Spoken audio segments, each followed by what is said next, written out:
दोस्तों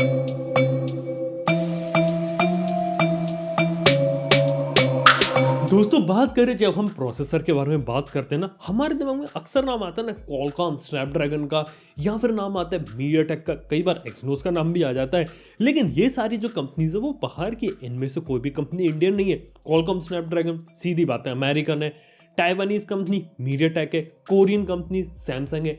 इंडिया के बारे में हम क्यों बात नहीं करते, या फिर इंडिया के जो मोबाइल फोन प्रोसेसर्स हैं वो आपको क्यों नहीं देखने को मिलते?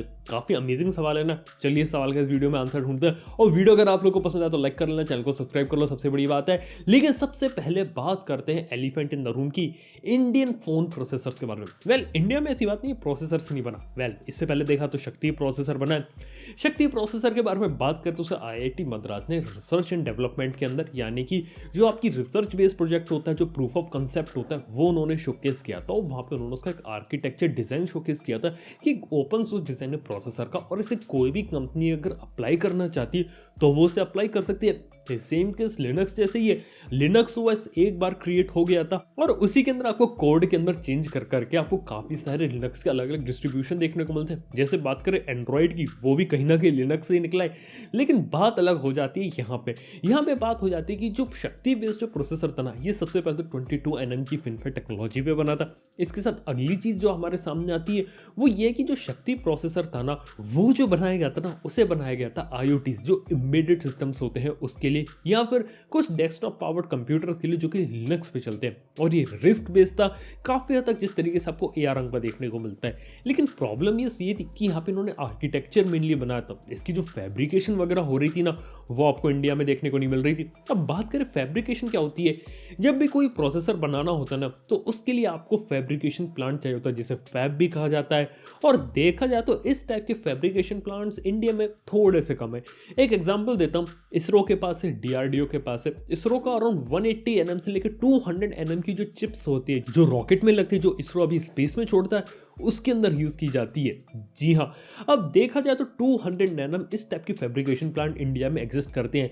लेकिन बात की जब मोबाइल फोन के प्रोसेसर या कंप्यूटर के प्रोसेसर, ये सब इंडिया में एग्जिस्ट क्यों नहीं करते यार? इसके मल्टीपल रीजंस हो जाते हैं। सबसे पहली चीज, इनके लिए जो रॉ मटेरियल चाहिए, जिसे कहा जाता है सिलिकॉन इनगॉट, वो इंडिया के अंदर अवेलेबल नहीं है। और जहां भी देखा जाए, जब ये चीज इंडिया में मिलती नहीं तो उसे बाहर से सोर्स करना पड़ता है, इंडिया में बनाना पड़ता है। और देखा तो जिन कंट्रीज में ये चीज पाई जाती है ना, वहां से इसे इंपोर्ट करके लाना थोड़ा सा महंगा पड़ता है। और काफी सारी कंट्रीज ऐसी हैं, जैसे USA की बात करें, वो इस टाइप की चीजें दूसरी लोगों के साथ शेयर करती नहीं है। जी हाँ, कुछ इस टाइप की पीछे की कहानी चलती है। चलिए ये चीज भी आ जाती है। इसके बाद बारी आती है फैब्रिकेशन प्लांट की। अब बात की जाए तो फैब्रिकेशन प्लांट इंडिया में स्टैब्लिश करना या फिर दुनिया में कहीं भी स्टैब्लिश करना इतना आसान खेल नहीं है। क्योंकि जब भी फैब्रिकेशन प्लांट को इंप्लीमेंट किया जाता है ना, यहाँ पे तकरीबन 20 साल से लेकर 30 साल का रिजोल्यूशन मांगा जाता है। यानी कि जो इन्वेस्टमेंट की जा रही है ना, वो आने वाले 20 से 30 साल तक वैलिड रहेगी, और वहां पे आगे चल के चीज उन्हें पैसा बना के देगी। देखा था तो यहाँ पे प्राइवेट कंपनीज का ही खेल है। जो बड़ी बड़ी कंपनीज है, सैमसंग हो गई, TSMC हो गई, ये फैब्रिकेशन वाली कंपनीज भी, उनके फैब्रिकेशन प्लांट्स भी, और ये बहुत ही ज्यादा इन्वेस्ट करते हैं, यानी कि billions and billions of dollar.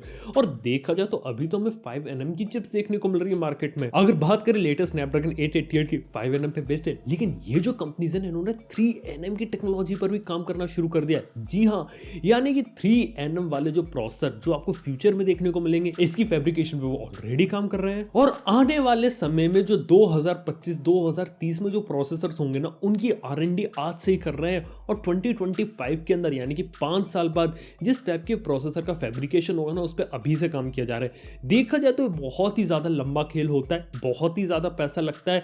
और इसके अंदर देखा तो कंपनीज है ना, बहुत ही ज्यादा सिलेक्टिव होती है। वहीं बात करें इंडिया में, अब इंडिया के पास देखा जाए तो मनी पावर भी, टैलेंट भी, ये सारी चीजें हैं।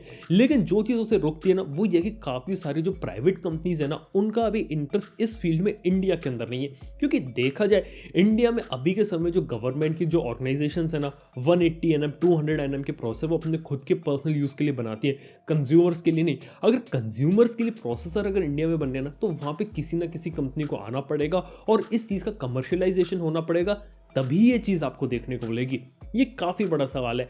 अब इसके लिए बात की जाए तो काफ़ी सारी कंपनीज को पहली बात तो इंडिया में ट्रस्ट जागना पड़ेगा कि इतना सारा वो पैसा अगर इंडिया में इन्वेस्ट कर रहे हैं तो इससे निकलने वाला जो ROI है ना वो उन्हें भी मिलना चाहिए। तो ये एक छोटी सी दिक्कत हो जाती है जिससे जो कंपनीज है ना वो आने वाले समय में इंडिया में इन्वेस्ट कर ले। अब बात की जाए तो करेंटली अभी तक कोई भी कंपनी नहीं है जिसने अभी तक ऐसा किया है इंडिया के अंदर, तो सबसे बड़ी बात तो अभी यही हो जाती है। लेकिन हो सकता है आने वाले समय में अगर कंपनी इन्वेस्ट करती है तो उसका जो रिजल्ट है ना वो आपको कुछ सालों बाद देखने को मिलेगा, वो आपको इमीडिएटली देखने को नहीं मिलने वाला। वहीं बात करें शक्ति प्रोसेसर की, वो आपको मोबाइल फोन में क्यों नहीं देखने को मिलता। शक्ति प्रोसेसर देखा तो बेसिक आर्किटेक्चर तो ओपन सोर्स था, कोई भी कंपनी उसे लेके अगर अडॉप्ट करना चाहती है तो वो कर सकती है। लेकिन देखा जाए तो जो शक्ति प्रोसेसर है वो डायरेक्टली ARM के आर्किटेक्चर डिजाइन वगैरह से compete कर रहा था, और वहां पे देखा तो ARM वाली चीज काफी ज्यादा अच्छे तरीके से ऑप्टिमाइज है, इंडस्ट्री में स्टैंडर्ड है, स्मार्टफोन्स के लिए उसे बनाया गया, इसलिए वहां पे वो यूज हो रहा था। शक्ति प्रोसेसर देखा तो मेनली स्मार्टफोन के लिए कभी बनाया भी नहीं गया था, वो दूसरे जो सिस्टम्स होते हैं, एम्बेडेड सिस्टम्स होते हैं, IoTs होते हैं, उनके लिए बेसिकली उसे डिजाइन किया गया था। लेकिन फिर भी देखा तो शक्ति प्रोसेसर से एक आइडिया तो मिल गया कि प्रोसेसर का जो डिजाइन आर्किटेक्चर है वो इंडिया में चल जाता है। लेकिन देखना हो कि आने वाले 8 से 10 साल में जो इंडस्ट्री वो किस तरीके से इवॉल्व होती है, और क्या आपको इंडिया के अंदर जो प्रोसेसर का जो फैब्रिकेशन है जो अभी के समय में तो देखने को नहीं मिल रहा, लेकिन क्या आने वाले समय में देखने को मिलेगा, ये भी एक सवाल है। और इस चीज को अचीव करने का एक सिंपल तरीका ये भी है कि लो लेवल से स्टार्ट करो। अभी के समय में बेसिकली कुछ कंपोनेंट्स होते हैं वो इंडिया में बनते हैं, कुछ चीजें बनती है वो इंडिया में इंपोर्ट होती है, लेकिन असेंबलिंग इंडिया में हो जाती है, और धीरे धीरे इसी चीज को डेवलप करना है। यानी कहा गया ना software in a week hardware in a year. यार इसका मतलब यही है कि सॉफ्टवेयर तो हम लोग तैयार कर सकते हैं, अब हार्डवेयर की बारी आती है ना तो उसे तैयार करने में कुछ साल लगते हैं, और जब कुछ साल लगते हैं ना तैयार करने में तो थोड़ा सा टाइम लगता है, थोड़े से पेशेंस की जरूरत है। अभी हम मोबाइल फोन के कुछ कंपोनेंट्स को मैन्युफैक्चर कर पा रहे, काफी सारे फोन्स को इंडिया में असेंबल कर पा रहे हैं, लेकिन धीरे धीरे हम जब और ज्यादा से ज्यादा कंपोनेंट्स इंडिया में ही बनाने लगेंगे ना तो एक टाइम ऐसा भी आएगा जब इंडिया में जो खुद के प्रोसेसर्स है ना वो भी बनने लगे। क्या पता प्राइवेट कंपनीज बाहर से इंडिया में आके अपने फैब्रिकेशन प्लांट ओपन करें, और ये भी तो हो सकता है कोई इंडियन कंपनी इंडिया में ही अपना फैब्रिकेशन प्लांट ओपन करे और खुद के प्रोसेसर बनाना चालू करे। वेल कहानी कुछ भी हो सकती है, लेकिन फिलहाल के लिए जो कहानी प्रेजेंट में चल रही कहानी मैंने आपको सुना दी है। वैसे देखा तो आप लोग क्या लगता है, क्या कभी इंडिया में आपको प्रोसेसर्स देखने को मिलेंगे इंडिया के बनाए हुए खुद? तो ये बात नीचे कमेंट में बताना ना भूलना। वीडियो अगर आप लोग को पसंद आया तो लाइक कर लेना, चैनल को सब्सक्राइब कर लेना। थैंक यू आपका वीडियो देखने के लिए। मैं आपसे मिलूंगा नेक्स्ट वीडियो के अंदर। Good bye.